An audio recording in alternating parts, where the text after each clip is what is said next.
你想成為 VTuber 的經紀人，然後一把屎一把尿的培養你的 VTuber 嗎？究竟培養 VTuber 的過程是充滿快樂，還是伴隨着無盡痛苦的呢？就讓我們期待一下今天的遊戲介紹吧。大家好，我是技術人 Ron， 今天要來介紹的遊戲是 VTuber 大師 Master of VTuber。這款是由台灣獨立團隊 Nice Games 自行研發與發行的作品，我本人也是其中的開發者之一，所以今天的介紹也會加入一點我個人的主觀看法。本作 VTuber 大師，玩家將扮演一個在 Nice Games 工作的社畜，因為老闆的指派，所以莫名其妙的成為 VTuber 的經紀人。遊戲中可以選擇來自異世界的魔法師靈媒，曾經在黑心企業工作過的工程師藍相處，以及疑似靠關係加入遊戲公司的應屆畢業生綠田惠。每個角色的個性都很鮮明，顏色也剛好是御三家的配色。在培養的過程中，玩家可以體驗這3個角色的故事，他們為什麼會成為 VTuber， 中間經歷了多少挑戰，最終的故事結局又是什麼？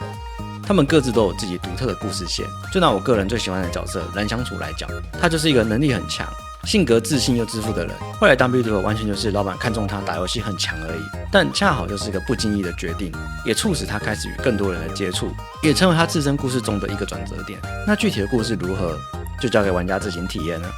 遊戲中每個角色都有階段性的主線任務，玩家必須達成階段目標之後，才能解鎖下一段的故事。所以玩家要根據每一周的時事、公司的需求以及 VTuber 的期望等等的，去安排工作項目，在各項要求中取得平衡。此外，在執行的過程中也會遇到不同的事件，每個事件所延伸的結果都不一樣，有時候會拿到很好的效果，有時候會是負面的效果，玩家必須謹慎的選擇。事件之中也會觸發小遊戲，完成之後也可以獲得額外的收益。遊戲中每周都會有特殊的新聞，如果在特殊的新聞執行對應的行動的話，就會觸發對應的事件。比如石油王事件，就是遊戲中最稀有、最特殊，但效果都是極度正面的事件。那遊戲中賺到的金錢，除了可以安排行程去消費以外，也可以到商店內購買商品，提升能力值或是增加能力值的收益等等的。但遊戲跟現實一樣，在培養的過程中并非一帆風順的，難免會有失敗的時候。但是即便培養失敗，你的培育記錄也不會白費。在結算頁面這邊，可以盡量去保留期望的能力值和技能。培育完成的角色可以作為下一個角色的同期生一起出道，這些能力值和技能可以繼承給下一位培育的角色。而且同期生不只能夠增強能力值，同時也可以觸發同期生的事件。玩家可以看到他們之間額外有趣的互動事件。培養完成之後，也會獲得經紀人的點數，可以用於經紀人技能數的解鎖，比如效果更好的行動、促使能力值的加成，以及能力值的上限解鎖等等的，讓後續的培養更為順利。當然，培養完的角色太多的話，也可以將它轉換成點數來解鎖能力。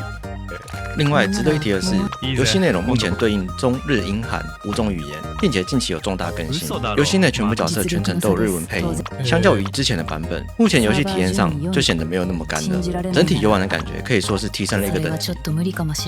那如果是第一次遊玩的新手的話，我會建議首選綠田惠來培養。他是所有角色中健康跟運氣基礎值最高的角色，個人主線任務也比較簡單，有機會一次通關。他的基礎能力值放在後續培養靈媒或是藍相處的時候都有不錯的加成效果。此外，遊戲中最好盡量保持高心情值，因為心情值可以帶來 1.5 倍以上的增益。再搭配上幸運值的話，每次行動的數值就會增加非常多。那公司的信任度在初期是金錢獲取的主要來源，但培養到後期，隨便開直播的錢都會很多，所以就不是很必要一定要遵守公司的要求，這點非常的 real。如果遇到突發小遊戲的話，一律建議遊玩，因為這會追加訂閱數跟金錢，但不會消耗任何體力，而且玩得好的話，也還會增加額外的心情值。那經紀人的技能數，我會建議優先解鎖SPA這個行動，這是恢復效果最好又便宜的行動。總之，核心方向就是只要維持好心情，跟都有達成每周的需求，基本上養成的過程就會很順利。好了，那以上就是我個人的簡單攻略，希望可以讓第一次游玩的你快速上手。那麼，如果你喜歡經營養成，喜歡 VTuber 的題材，那 VTuber 大師會是一款你值得玩玩看的遊戲。有興趣的玩家可以前往 Steam 頁面了解更多。好了，以上就是本次影片的全部內容。如果有任何問題，歡迎在底下留言告訴我。那我們就下部影片見啦。